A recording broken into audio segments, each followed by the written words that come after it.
Olá pessoal, um prazer estar aqui com vocês e a gente vai apresentar hoje um conteúdo, uma antecipação do conteúdo que a gente pretende expor no Tech Summit, que vai ser realizado nos próximos dias 31 de março e 1º de abril. A nossa fala, minha e do Salvador, que está aqui comigo, vai ser no dia 1º de abril, às 9 da manhã, das 9 às 9h30, no Tech's Tech Stage.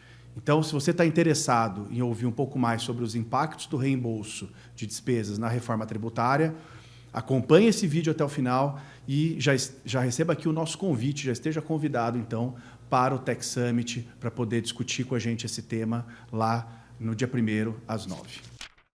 Meu nome é Carlos Navarro, sou sócio do Galvão Villani Advogados e hoje nós vamos conversar sobre os impactos da reforma tributária no reembolso de despesas, um tema pouquíssimo comentado até o momento. Tudo bem que são muitas coisas, né, para a gente falar de reforma, mas esse é um tema que foi muito pouco comentado, tem pouca gente escrevendo sobre, e a ideia é que a gente discuta os principais aspectos, ao menos, sem querer esgotar o assunto, mas os principais aspectos para a reforma tributária. E eu estou aqui com o meu sócio, Salvador. Tudo bem, pessoal? Meu nome é Salvador Cândido Brandão Júnior, sou sócio também do Galvão Villani e a gente vem conversando sobre esses diversos aspectos do reembolso na reforma tributária. A lei complementar ela trouxe um tratamento bem simples, bem que pega apenas uma situação bem específica e surgem, claro, dúvidas para várias outras situações que não foram contempladas nesta saída ou nesse tratamento que a lei complementar conferiu para o reembolso de despesas. Então, a gente vai discutir sobre alguns aspectos aqui, separamos mais ou menos os que a gente entendeu que daria um pouco mais de trabalho ou de discussão, começando, claro, do que já foi tratado pela lei complementar, do que é mais fácil, e depois a gente vai para os mais complicados, ou que a gente entende que pode ter um pouco mais de controvérsia. Então, são 4 tópicos que a gente vai apresentar para vocês. Quer falar quais são? Então, vamos lá, começando do mais fácil, né? É o reembolso de despesas que envolve uma atividade, um serviço, por exemplo, o nosso, né? Então, a advocacia, a gente pode usar muitos exemplos, é muito comum no dia a dia da advocacia o reembolso de despesas. Vamos falar também depois do reembolso feito a empregados, né? Então, quando a empresa acaba reembolsando uma despesa incorrida pelo seu funcionário, né, numa viagem, qualquer coisa do tipo. Temos um terceiro tipo de reembolso, que é das verbas comerciais, geralmente pagas por indústrias, a estabelecimentos varejistas, e esse aqui é bastante complexo. E vamos fechar com aquele que nos parece que vai dar mais conversa, mais pano para manga, que é o cost sharing, né? Então, aqueles contratos de compartilhamento de despesas, muito comuns em grupos econômicos. E aí a gente fala um pouquinho do cost sharing dentro do país, entre empresas brasileiras, e também podemos pontuar um pouco o cost sharing internacional. Mas vamos começar, então, com os serviços de terceiros, que como a gente está apelidando aqui esse primeiro tipo de cost sharing. Então, vamos lá, Salvador, somos advogados, né? Então, o escritório, no seu dia a dia, tem uma dinâmica de despesas, né, com os clientes, as tratativas disso com os clientes, que é muito comum. Explica para a gente aí um pouco de como isso funciona. No exercício da advocacia, no desenvolvimento do contrato, surgem diversas despesas que são incorridas em nome do cliente ou pelo cliente e que o escritório acaba adiantando. Coisas mais simples ou mais evidentes, como custas judiciais ou algumas custas cartorárias, que a gente já emite o próprio DARE, ali, a própria guia de recolhimento dessas custas, dessa taxa, já em nome do cliente, mesmo que a gente adiante essa despesa em nome dele, gera algum título de reembolso. Mas existem outras situações, como viagens, passagens aéreas, hospedagens, alimentação e todo o mais que acessório ali, ou que é necessário para o desenvolvimento do serviço, até fora do local do ambiente de trabalho, né, fora do escritório, em alguma locomoção. A gente também acaba incorrendo em despesas e é em nome do serviço ou em nome do serviço não, decorrente desse serviço que a gente está prestando, e isso geralmente é contratado de uma forma a título de reembolso, já previsto no próprio contrato, né, de prestação de serviços. E acho que é legal falar que isso é muito comum, porque de alguma forma isso também traz uma maior uma precificação mais fácil para o serviço, né? Então eu vou dizer o seguinte para o cliente: ó, o meu serviço puro, né, custa X reais. E eu não sei se eu vou ter uma despesa ou não vou ter, né? Não sei se eu vou eventual, né? se eu vou precisar viajar para Brasília ou até se eu vou precisar viajar mais ou menos vezes, né? Pode ser que eu vá uma vez e pode ser que eu tenha que ir várias. Isso facilita, me parece também, a própria contratação, né? Viabiliza muitas vezes porque o cliente sabe, ó, se tiver, né, tais e quais necessidades, isso será reembolsado. Caso não exista, isso não está sendo cobrado antecipadamente pelo advogado, né? Porque a alternativa a isso seria eu dizer: ó, eu vou imaginar o pior cenário possível, eu vou imaginar que eu vou ter que ir, sei lá, 10 vezes para Brasília e já vou cobrar isso no meu preço. De fato, né, talvez a gente tivesse mais dificuldade de fechar, além de, eventualmente, eu não precisar, né, ir as 10 vezes, eu posso acabar indo uma ou nenhuma. Então, é uma dinâmica absolutamente comum, né, para a advocacia. É importante ter essa parte que você falou, no sentido de que não necessariamente será incorrido. Né? Então, na hora que você precifica o seu trabalho, você precifica pela sua atividade, trabalho intelectual, os custos que você tem da própria atividade, né? Sua energia elétrica, aluguel, etc. Mas isso aí é uma coisa muito variável. Né? Não necessariamente você vai pegar um avião para ir para Brasília, ou até pode ser uma outra alternativa de você contratar um correspondente que esteja em outro local, e aí você terceiriza esse serviço, e aí também é separado. Então, são coisas muito pontuais que não necessariamente está dentro do seu preço, da sua lucratividade. Então, não tem porquê isso ser tratado como serviço, né, do seu escritório. Hoje, para ISS, isso não representa tanto problema, porque o ISS é cobrado por profissional habilitado ali no contrato social. Para PiscoFins pode ter ali, porque se é tratado como serviço ou não. Claro que tem que ter um limite do que é reembolso, né? A gente sabe que tem escritórios que acabam colocando reembolso coisas que são custos da atividade e aí que são rotineiros, e isso é complexo, bem complicado, mas essas coisas que você incorre para comprar uma passagem aérea, uma hospedagem que você vai incorrer talvez num contrato que vai durar aí 5, 6 anos, num contencioso, vamos dizer assim, você vai incorrer uma ou duas vezes, não tem como você precificar. Né? Coisas mais óbvias como a taxa ou até aquelas custas de diligência de oficial de justiça, isso já é mais óbvio que não é uma despesa sua que está incorrendo em nome do seu cliente. E como que pagamento por conta e ordem. Né? Você está pagando porque às vezes o cliente tem um processo interno muito longo. Não tem conta na caixa. Não tem conta na caixa econômica. Né? Enfim, são às vezes dificuldades operacionais. A gente sabe que às vezes uma grande empresa precisa de 10 dias para conseguir colocar ali uma despesa e o vencimento daquilo é inferior. Né? Não, e a lei complementar, então, ela deu o tratamento para essa questão mais evidente.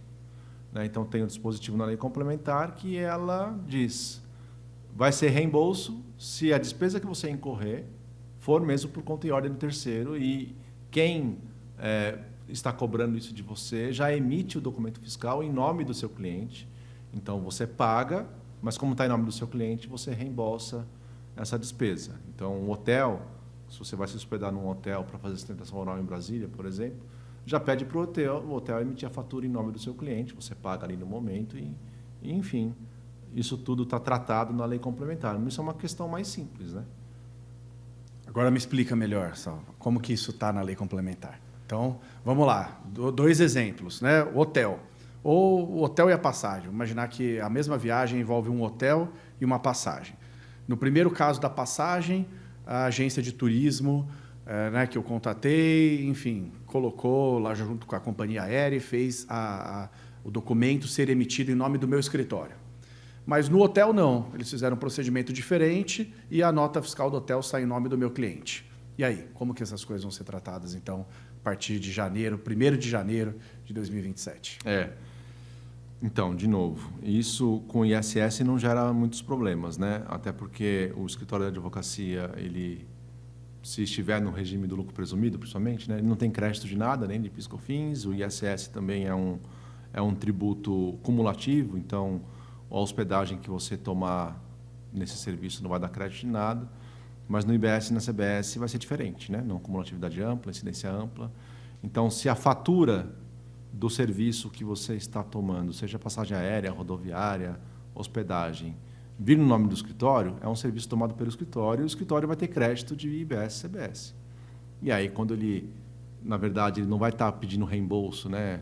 A gente vai chamar de reembolso coloquialmente, talvez, mas você vai estar cobrando isso do seu cliente, porque é uma despesa que deve ser ressarcida, né? Ou isso está combinado já previamente no contrato. E aí você vai ter que emitir um documento fiscal para isso. E aí vai incidir IBS e CBS nessa sua cobrança. Então, você tem a despesa no hotel, que no seu exemplo foi a passagem aérea, né? A passagem aérea é emitida no nome do escritório, então isso há um desembolso para essa passagem aérea, você toma crédito sobre isso. E aí, quando você vai cobrar isso do seu cliente, emite um documento fiscal e vai ter IBS, CBS de novo, e aí o seu cliente toma o crédito e a não cumulatividade ela resolve o problema. Na via do hotel, como o hotel emitiu a passagem já direto, emitiu a hospedagem já direto na conta ou no CNPJ do seu cliente, como você antecipa essa despesa, você não tem o crédito de IBS, CBS não está no escritório. O documento fiscal não é contra o escritório.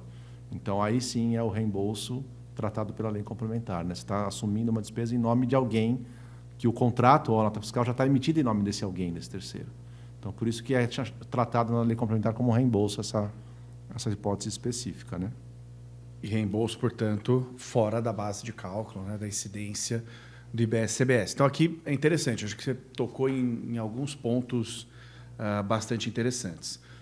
O primeiro é uma mudança substancial daquilo que acontece hoje, né? Então, hoje, quando o escritório de advocacia faz isso, né, em geral, como a gente estava falando antes, eu emito uma nota fiscal com o valor do meu serviço e emito uma coisa que comumente a gente chama de nota de débito. E aí, uma atenção que essa não é a nota de débito da reforma tributária. Isso. A nota de débito da reforma tributária é um documento fiscal novo, completamente novo, que foi criado pela reforma tributária. E aqui a gente não está falando disso, a gente está falando do documento comercial, né, que a gente comumente chama de nota de débito, que não é fiscal, né? Que não é fiscal, e que eu mando lá com as comprovações, né? Então, com qual é o bilhete da passagem, com a nota fiscal do hotel, enfim, né? Eu mando isso para provar para o meu cliente, né, que eu não estou ganhando nada com isso, porque se eu passo a ter margem é sempre uma coisa complicada, como você falou. Então, hoje a dinâmica é essa. Na reforma tributária, portanto, né, de acordo com a sua exposição, o que a gente vai ter é a possibilidade, quer me parecer, de continuar usando essa mesma nota de débito que existe hoje para a despesa cujo comprovante ou o documento original foi emitido em nome do cliente, né? Então, no meu exemplo, era o hotel. Então, o hotel emitiu direto em nome do cliente, eu fiz o tal pagamento por conta e ordem desse cliente para o hotel, e depois eu viro para o cliente e falo, meu amigo, toma aqui, né? Via nota de débito amparada. Essa despesa que está no seu nome, eu paguei. Isso, e eu paguei. E aí, com isso, né, ele me reembolsa dos valores que eu antecipei, digamos assim, para ele, né? Ou seja, nesse caso, seguiria uma lógica idêntica à que a gente tem hoje. Mas no outro caso, portanto, em que eu tive essa despesa original em nome do escritório, ao invés de ser então o nome do cliente, né, a companhia aérea teve lá a cobrança em nome do escritório, o documento fiscal emitido em nome do escritório. Nesse caso, eu não posso mais fazer como hoje. Então, eu vou precisar incluir o valor dessa passagem aérea no preço dos meus serviços e emitir uma nota fiscal de passagem aérea ou de serviço jurídico? Seria de serviço jurídico, né? De serviço jurídico, né? Então, eu coloco isso dentro do meu preço, eu ia cobrar, sei lá, R$100 de serviço e tenho R$10 de passagem, eu coloco, então, passa a ser 110 a minha nota, né? Ao contrário, então, do que é hoje. E aí você me disse uma coisa muito interessante, que isso não vai ter problema, né, por conta da neutralidade, né, não, uma falta de neutralidade por conta do creditamento, né, porque o meu escritório vai tomar crédito desse valor do IBS e da CBS que estão lá no valor total que a companhia aérea me cobrou, e eu vou incluir isso, né, no preço do meu serviço e, portanto, vou lançar a débito, IBS e CBS, e permitirei que o meu cliente tome, né, o crédito desse IBS-CBS. Bom, pessoal, então encerrando aqui o nosso bate-papo de hoje, a gente tratou aqui sobre vários impactos dos reembolsos de despesa na reforma tributária e convido a todos para nos prestigiar no dia 1º de abril lá no Tech Summit, que vai ter uma apresentação sobre esse tema às 9 horas da manhã até às 9h30 no Tech Stage. O Tech Summit ele vai acontecer aqui no Centro de Convenções do Frei Caneca, no dia 31 de março e no dia 1º de abril. E estão todos convidados a presenciar ali o evento, vai ser muito interessante e conto com a presença de vocês.